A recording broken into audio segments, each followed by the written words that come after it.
Welcome to live. Got a really good topic today.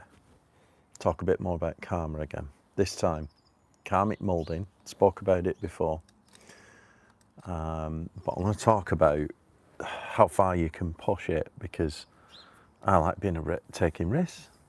I like being a risk taker, and sometimes you can push karmic moulding right up to the point before you get your karma. Right, and I'm going to try and discuss whether we can quantify it. Is there a formula? How much risk can you take? So I've got all these little books on karma because they always seem to be very small. Got other ones, by Deepak Chopra and Don Miguel Ruiz, the Four Agreements. But karmic moulding, got this one here. Let me just read. The magic of karma. So first we've got karmic crystallization. Is the act of your previous or current actions becoming solid, crystallized karma that one will pay off or receive as a reward. So it can go either way. If you do good karma, you'll get a reward. If it's bad karma, you have to pay your karmic debts. Right, so crystallization is that moment when it's solidified, when it's crystallized. That's when it's too late. Karmic moulding is the act of previous or current actions forming into crystallized karma, but hasn't yet. So this is that marginal period where it's starting to happen, but it hasn't yet crystallized. And it says usually our conscious and intuition help us navigate issues and resolve them. So in other words, when you get that intuition, that feeling that you ought to stop doing something, you're taking a risk, or maybe it could be anything, like risk with your health, risk with your relationships, risk with your job, with your career, whatever, right? And you'll get this sort of intuition or, little voices nagging you, right? So that can happen. That's karmic moulding.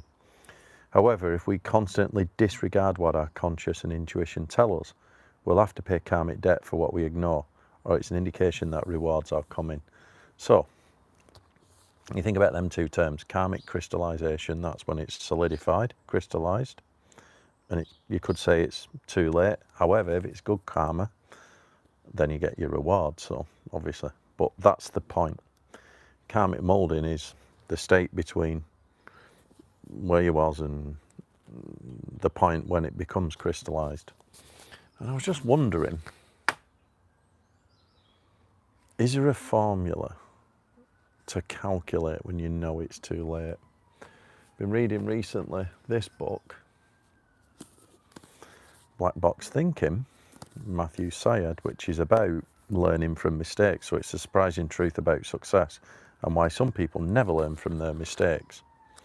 So you could say that even if you end up with bad karma, you can use it to learn from your mistakes.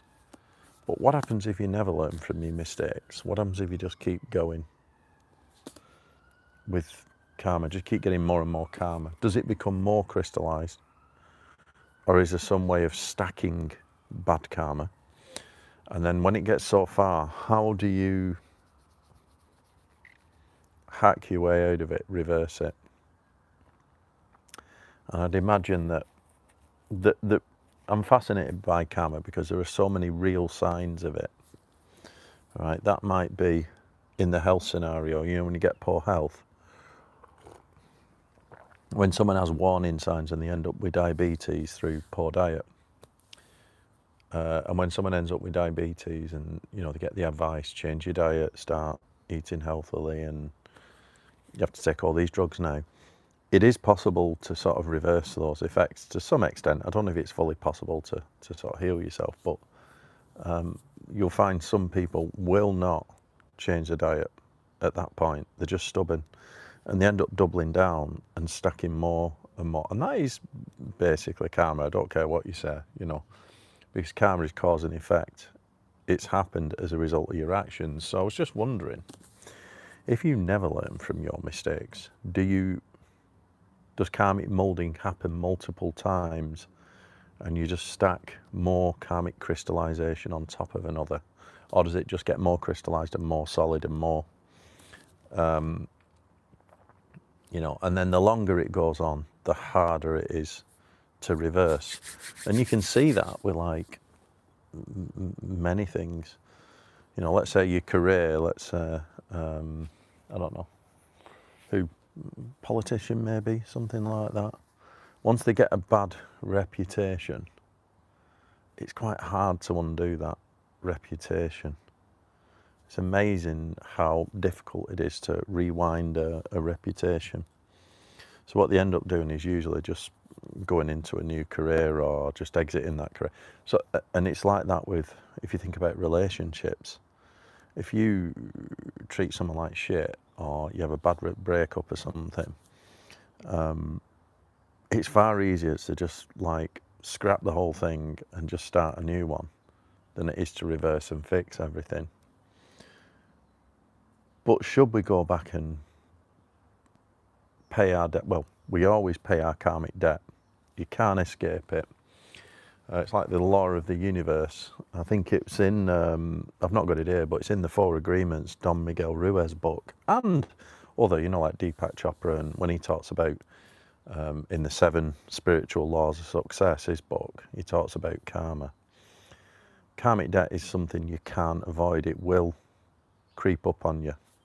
You can put it off. There's this thing called, hang on, karmic neutralization. Let's have a quick look at that. So karmic neutralization may slow down the process of paying off your karma, but you'll have to face your karma if you reincarnate or stop using neutralization. So karmic neutralization is to kind of put it off. And this can be explained when someone does something bad and they seem to get away with it.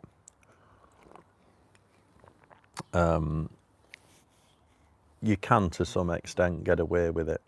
But eventually it will catch up with you. And the way it catches up with you is when you stop using neutralization.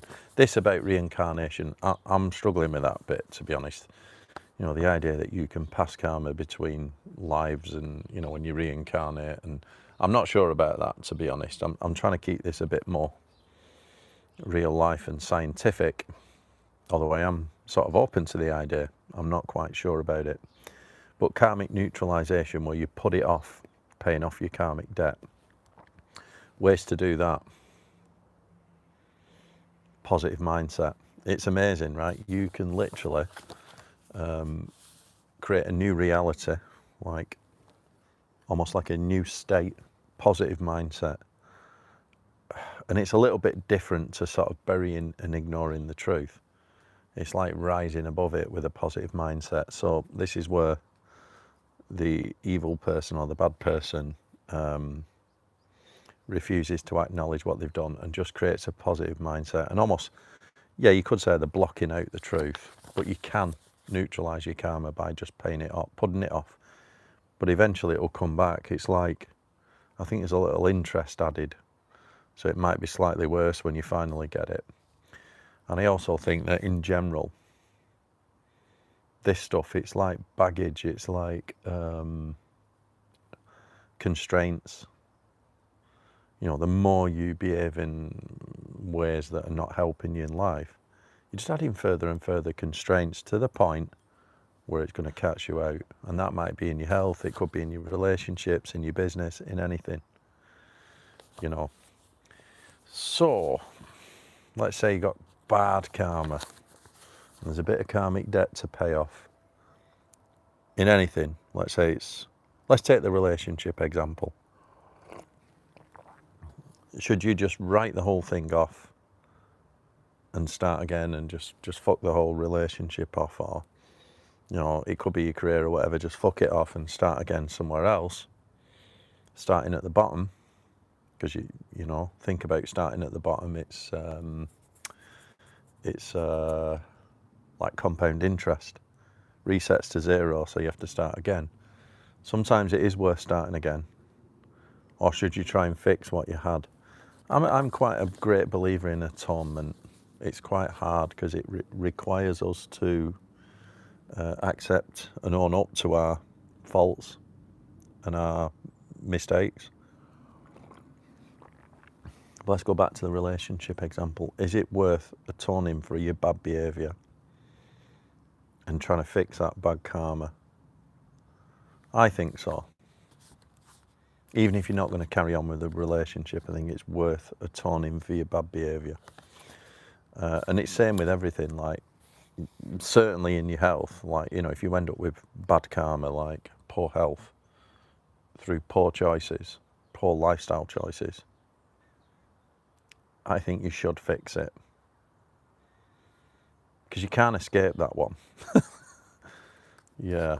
And I think maybe there is, I'm just thinking about, like, can we codify this into a formula where you can see the karmic moulding process to the point where it gets crystallized, where it's solidified. There's those little intuition and conscious little thoughts that keep creeping in. Maybe they're telling you to stop doing a certain behaviour. Your intuition's telling you, and you ignore it, and then it gets crystallized. Or maybe you keep doing, you know, you're going the other way and you keep practicing good habits, and you're getting these little signs of maybe some success. And then it crystallizes into actual, you know, when you get a good result, it just sort of springs on you, right? Out of nowhere. One day you just get a result, like you just get an email, you got a contract or something. Like I got one on Friday or whatever, and it's just like, oh, that, and it didn't just happen on the Friday. It's been happening for months as a result of, you know, little good habits, paying good karma. And that's why I stick it in my journal, you see, because then it is important, because the moment you get that success, or if it's negative, if you get a bad event, you can always trace it back to little micro habits that have been happening for months. So maybe there's a formula that says, maybe there's, I don't know if you can codify it into a mathematical formula, but the result, good or bad, the severity of that result, the result and the severity of the almost like the weighting of that result divided by the number of times that you work towards it, whether it was a good or bad behaviour, might be a formula. And then trying to reverse it, go backwards, depending on the weighting of how severe that is, it might be 2 or 3 times or even 5 times the amount of work to reverse it. Maybe there's a formula. I don't know. I'd be fascinated to know if there is a way of working this shit out. And then at least you could, imagine if there was a formula, you could look at it and go, oh, you know what? Let's have a look. How much work's involved in that? How much effort?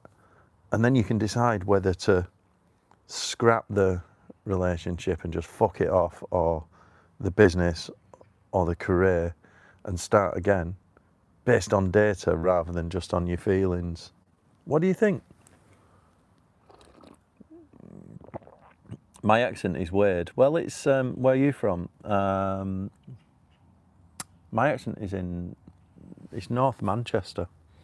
So it's not like a Mancunian accent. I would say it's a Lancastrian accent, because that's my family. You're in the UK? Yeah, okay.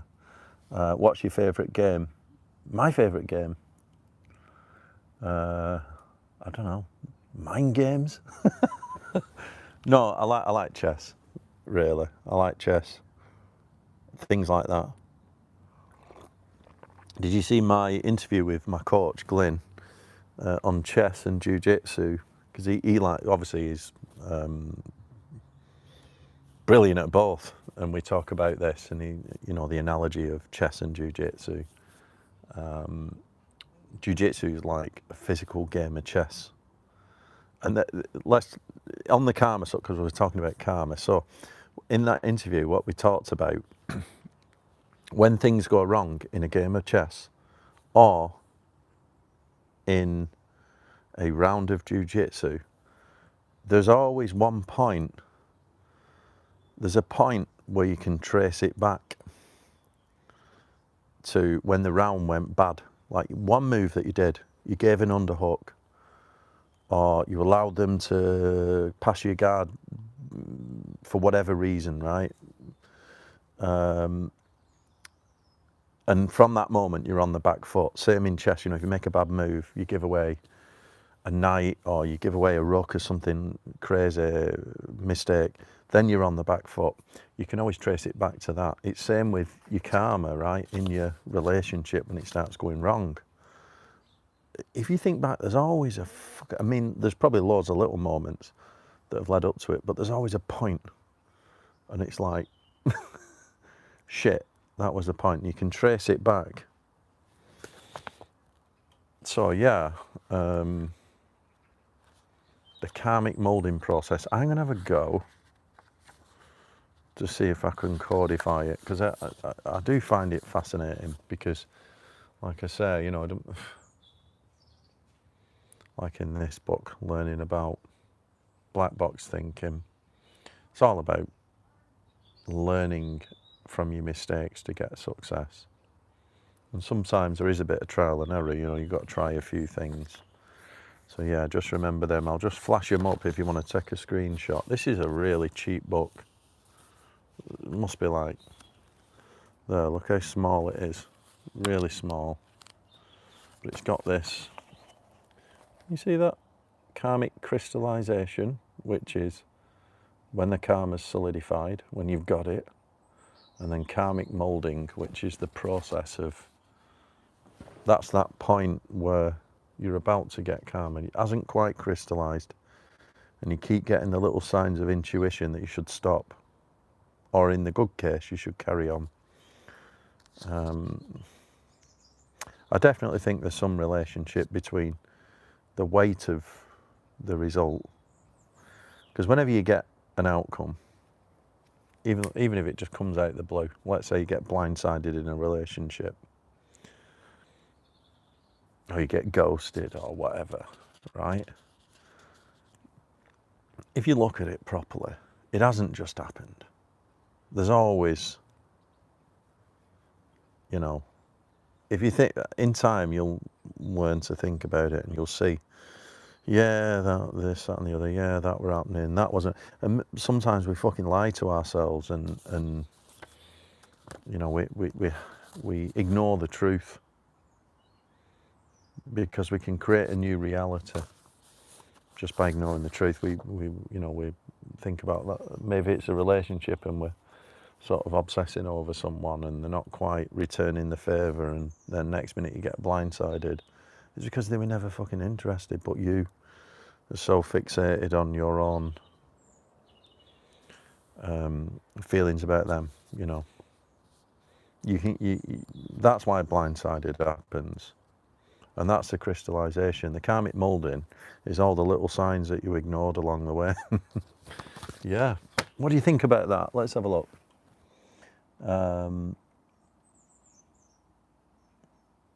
Let's have a look. Oh, I'm not getting involved with that. Right, I'm going to shoot. Thank you very much. Go and have a look at my other videos. Take it all easy and see you all next.